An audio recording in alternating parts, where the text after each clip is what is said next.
नमस्कार दोस्तों, एक बार फिर से स्वागत है आपका अपने YouTube चैनल में। आज के इस वीडियो में हम एक और फ़िल्म की कहानी को लेकर आए हैं, जिसका नाम है जॉली एलएलबी 2।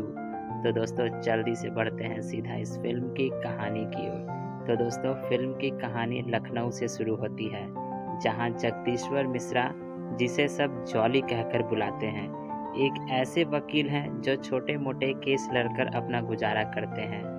वह एक बड़े वकील रिजवी के जूनियर के तौर पर काम करते हैं। जॉली की सबसे बड़ी ख्वाहिश ये है कि उसका एक अपना ऑफिस हो, जिसे वह चैम्बर कहता है। इसके लिए उन्हें लगभग 10 लाख रुपए की ज़रूरत होती है। उनकी पत्नी पुष्पा भी उन्हें इस सपने को पूरा करने के लिए हमेशा प्रोत्साहित करती है। एक दिन जॉली को पता चलता है कि एक गर्भवती महिला, जिसका नाम हिना सिद्दीकी होता है, वह अपने पति इकबाल कादरी के केस के लिए एक बड़े वकील की तलाश में है। इकबाल को पुलिस ने एक एनकाउंटर में मार दिया था और उसे आतंकवादी घोषित कर दिया था।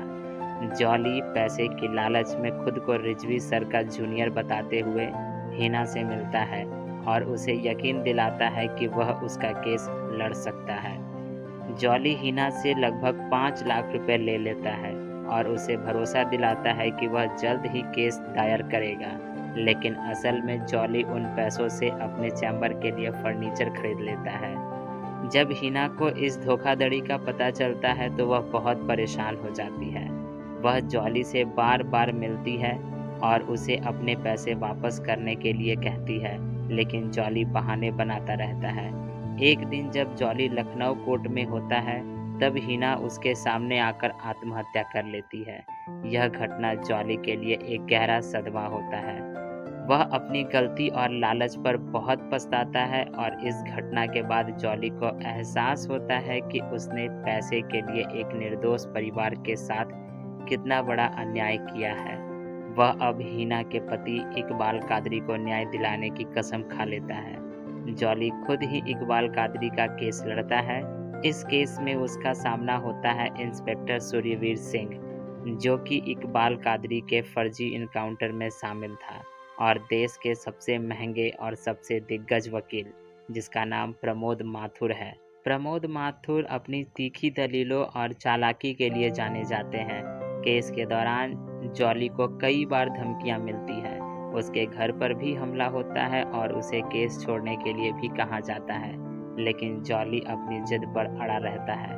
वह अपनी जांच शुरू करता है और कुछ चौंकाने वाले सबूत इकट्ठा करता है।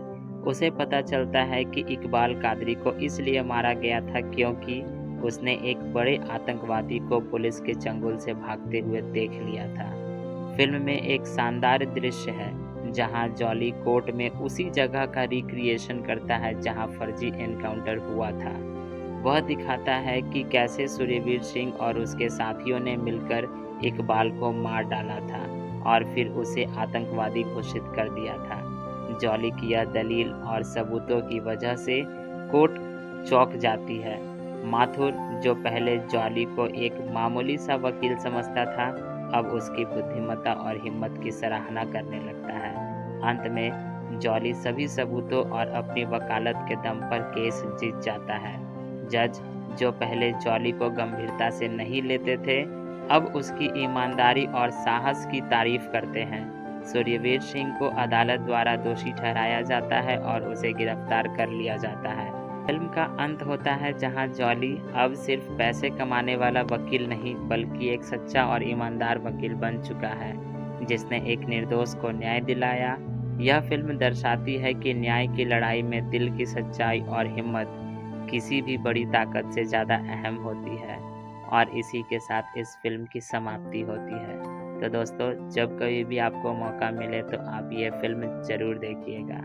तब दोस्तों, आज के इस वीडियो के लिए बस इतना ही। अब हम लोग मिलेंगे ऐसे ही किसी और वीडियो में, ऐसे ही किसी और फिल्म की कहानी के साथ। तब तक के लिए आप अपना ध्यान रखिएगा। धन्यवाद।